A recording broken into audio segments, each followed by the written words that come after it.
So you are winning a division match by 1 goal, grinding it out for the win and defending for your life. At minute 70, your opponent then subs in his super sub Erling Haaland that has 99 finishing and his Beckham with 101 lofted pass. His goal is clear: to bomb your defense with a ton of crosses. The final whistle comes, you lose. His Haaland backed a hat-trick, all from cross pumps, which your defenders couldn't do anything about. We've all been here, right? Same old story. You feel helpless and think, what am I supposed to do? Well, I might have a very big solution that would put an end to your misery. There's no better way to stop cross palmers than with a 206 centimeters tall center back who costs peanuts. This guy costs just 12,000 GP. If you want to know the player I'm talking about, make sure you watch the full video.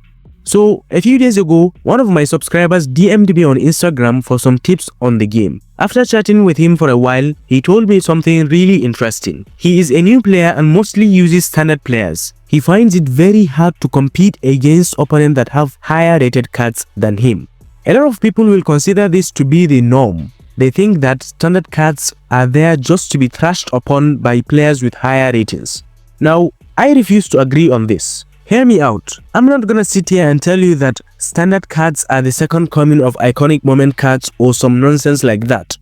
However, I do believe that if you choose the right standard cards, you can compete with every opponent in eFootball. In this video, I am gonna give you the best low-cost standard cards in eFootball that can help you compete at the highest level. A quick disclaimer though, all the players I will mention here will not cost more than 100,000 GP. Simply because it beats the purpose of this video. And I also don't think if you are new to eFootball, you will have enough GP to spend on cards like Mbappe, Bellingham or Haaland, because those cards cost a fortune. Also, I didn't just randomly pick these players. I checked their stats, player ID and also their form, which is very important as you don't want to sign a player who will always be on bad form. Starting from the cheapest to the most expensive goalkeepers, the first one is Lunin. For just 70k GP, he is exceptional. His stats are amazing, his player ID is also not bad. However, the only downside to this card for me is his skills. He lacks low punt and long throw. His form on the other hand is very good. As you can see here, he has never been on E condition and was only on D condition once. The next goalkeeper after Lunin is Benfica's Trubin, who is also just 70,000 GP. This is the best build for him. I completely reduced his jump stats to increase his reflexes because he is very tall at 199 centimeters. Similar to Lunin, his only disadvantage is his lack of low punt and long throw. The next goalkeeper is a bit expensive at 76,000 GP, but is very good is Diogo Costa. His arm coverage is worse than Trubin's, but his stats are amazing and has the low punt skill, which is very important in eFootball. Costing 82,000 GP is David De Gea, who for me is the best among this bunch. Great player ID, good stats, but also very good form. He is usually on A condition or B condition this year. Now, the center backs. Before I continue though, I want to talk about the player I mentioned in the intro of this video. One of my favorite eFootball YouTubers is Mednasa, and his videos are very helpful. He has a special tactic which, looking at it on paper, might seem ridiculous. I mean, a GP striker who no one knows and Jan Koller of all players as his striker. However, what many people don't know is that this tactic is very effective. Simply put, he overloads either flank with edge crossers and puts two very tall strikers in the box. Although he plays on console, I'm starting to see this tactic be replicated a lot recently on mobile too, and it is very effective and impossible to defend against. The only way to defend this is by using a very tall center back, and this guy is the perfect player for that. Now, Toure's stats are not the best, but you won't be using him because of his stats. He is by far the tallest defender at 206 centimeters. His jump height is 284, which means he is winning every single cross. In comparison, Haaland's jump height is just 271 centimeters. I think this is a utility card to have in your squad in case of emergencies. Costing just 47,000 GP is Aitor Paredes. This card has very good stats and all the skills you need for a center back. His only disadvantage is his speed. For a destroyer, that's kind of low, but he has very good physical contact and jumping. Also at 47,000 GP is John Todibo. This is my build for him. Good defending stats, good physical contact. What I really like about him though is the fact that he has almost all the defending skills you need in a defender, and his player ID is also amazing. At a slightly higher price of 76,000 GP is Tapsoba. Now, this card is not really that fast, but his physical contact, and with my build here, you can get all the defending stats above 90. He has all the skills you need for a defender.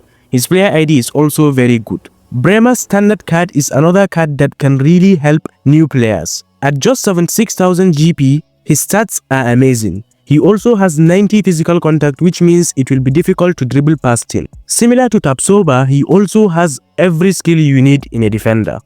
For defensive fullbacks, the best low-cost left-back in my opinion is Renildo. He only costs 34,000 GP, and with my build, he's an absolute beast. He's very fast, has good defensive stats. His player ID is also very nice with 12 leg length, which can help him intercept balls.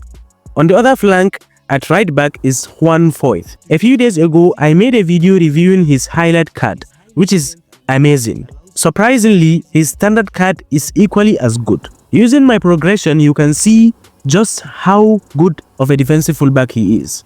He can also play as a center back, and what I really like about him is he is always on good form. As for attacking fullbacks, the best option for me at left back is this guy. Using my progression, you can distribute his stats to balance it out. He has the point-point crossing, which is very important for attacking fullbacks, and he only costs 12,000 GP. For right back, Pablo Maffeo is a very good option.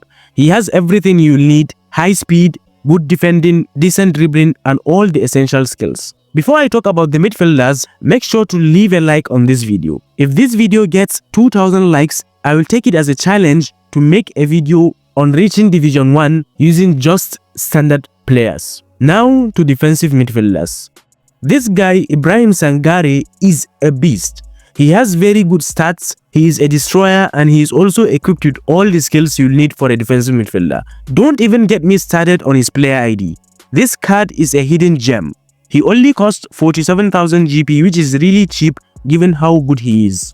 The next guy shouldn't come as a surprise to you because he is hands down top 5 defensive midfielders in eFootball. His base card is also really good. This is my build for him. He has really good stats, he is fast enough, he already has all the skills, and his player ID is also exceptional. If you are new to eFootball and don't have a good defensive midfielder, you have to sign Zakaria. He only costs 51,000 GP, which is an absolute steal. Then we have N'Golo Kante, the machine. Just look at his stats. These are stats that resembles a pay-to-win card. He is everywhere on the pitch. He can play as a defensive midfielder and also as a center midfielder. He has every skill you need. The main disadvantage to Kante is his low physical contact. And in the current state of the game, physical contact seems to be all that matters when it comes to defenders and defensive midfielders. His physical contact is a reason why I might go for Zakaria than him. However, Kante is also exceptional. If you are looking for a box-to-box players to use next to your defensive midfielders, then at just 47,000 GP, Kefren Thuram is a great option. He is fast, also has decent dribbling, which means he can help you in ball carrying. He already has double touch, soul control, and heel trick. Not to mention, he also has an amazing player ID. I feel like if Konami were to ever drop a showtime card of Thuram, he will easily be one of the best cards in eFootball. You're probably wondering, Thuram is amazing, but wait until you meet Yusuf Fofana, who is better defensively and equally as good in attack. With this build, he can dribble, he is not slow, and has most of the skills you need. His player ID is also good. For 70,000 GP, he is a very good card to have. If you are looking for attacking midfielders, there's no cheaper yet good option like Desiree Doué, a whole player that can play as a 10 on the wings and also as a second striker. He has very good stats. His main problem though is his finishing, but still, 74 finishing for a whole player is not too shabby, and he is consistently on good form, which is a good thing to have. If you are looking for a cheaper option, I would suggest this guy. He also is very versatile, has all the skills you need, and a very good dribbler too. Another whole player that is very good is Kenan Yildiz. Similar to Due, he has good dribbling, he is fast. However, positive that Yildiz has over Due is that he can also play as a striker. So he is a great card to have if you are new to eFootball. Make sure to have a lot of players that can play in multiple positions because this will help you a lot in the game. It is an absolute cheat code. The only red flag with this card is his form. If you want an attacker that can be everywhere in the attacking front but don't want Yildiz because of his form, a similar option will be Charles de Ketelaere, who costs just 6,000 GP more than Yildiz, and he's a better finisher than Yildiz.